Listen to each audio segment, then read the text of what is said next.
છોટાઉદેપુરના રાઠ વિસ્તારના લોકો છેલ્લા 15 દિવસથી અંધારામાં રહેવા મજબૂર બન્યા છે। 15 દિવસથી વીજળી ન મળતા કોલ બોકડિયા અને કડપા વિસ્તારના લોકો હેરાન પરેશાન થયા છે।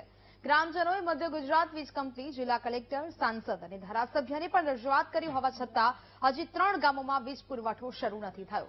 એમજીવીસીએલની પ્રી મોન્સૂનની નબળી કામગીરીને લીધે ગ્રામ્ય વિસ્તારના લોકો માટે ચોમાસાના 4 મહિનામાં વીજળીની અનેક ફરિયાદો ઉઠે છે। છોટાઉદેપુર જિલ્લાનું છેલ્લું અને મધ્યપ્રદેશની બોર્ડર પર આવેલા રાઠ વિસ્તારના કોલમાં 1400, પોકડિયામાં 4000 અને કકડપામાં 1700 મળીને ત્રણેય ગામમાં 7000 થી વધુ વસ્તી રહે છે। વીજળીની સમસ્યાથી આ તમામ લોકો અંધારપટ ભોગવી રહ્યા છે। લોકો જેમ તેમ કરીને દિવસ નીકાળી લે છે, પરંતુ ખરી પરીક્ષા તો રાત્રે છે, કારણ કે ગ્રામ્ય વિસ્તાર હોવાથી ઝેરી જીવજંતુનો ભય રહે છે। ચોમાસાની સિઝનમાં રસ્તાઓમાં પાણી ભરાઈ રહેતા રાત્રે ચાલવાની તકલીફ રહે છે। આધુનિક યુગમાં આ 3 ગામના લોકો અંધારામાં દીવો સળગાવીને રાત વિતાવવા મજબૂર બન્યા છે। અમારા ગામમાં 15 દિવસથી લાઇટો નથી, અમને બહુ તકલીફ પડે છે। અમારે કઈ સગર્ભા મહિલાને દુખાવો થાય તો અમારે 108 ને ફોન કરવો હોય તો અમારા મોબાઈલ બધાના સ્વિચ ઓફ છે। અમે ક્યાં ચાર્જિંગ કરવા જઈએ? એટલે મારા ફોન બધા બંધ છે। અમારે દડાવા જવું હોય તો ઘંટી દૂર છે, એટલે લાઇટો વગર દળનું બી 2-3 દિવસ સુધી ત્યાં પડી રાખે। એટલે અમારા ગામમાં એટલી સરકારને હું જાણ કરું છું કે અમારા ગામમાં વહેલી તકે લાઇટો કરી આપે અમને અને અમારી સમસ્યા દૂર કરે।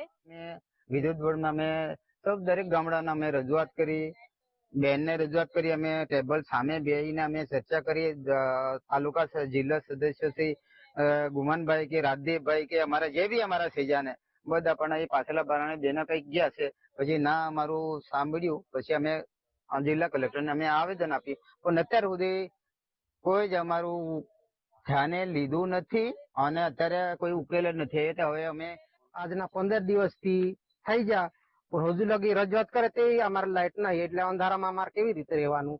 બધું દિવસમાં કામ કરવાના, રાતે મતરા કરે, બેન ની કેટલી તકલીફ, રસોડું બનાવવાનું, આપણે પછી ખાવા બેહવા ઉઠવાનું, બધું અંધારામાં બહુ અમારે તકલીફ હોવી। એટલે અમે કઈ લાઇટ નો વ્યવસ્થા થાય તો સારું એવું કહે છે મોદી સાહેબ કે ગામડામાં વિકાસ ઘેરે ઘેરે 24 કલાક લાઇટ ચાલે કે, પણ અમારે લાઇટ નું વારે ઘડે એવું ને એવું થાય।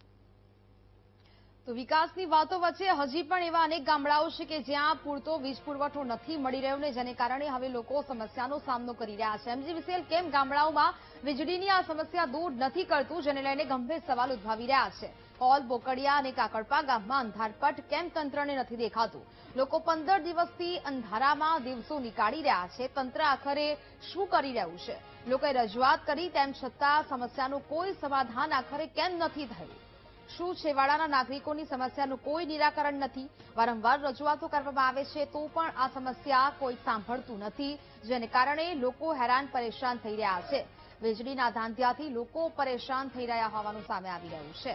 એવા 3 થી 4 ગામો છે કે જ્યાં અંધારપટની સ્થિતિ છવાઈ છે।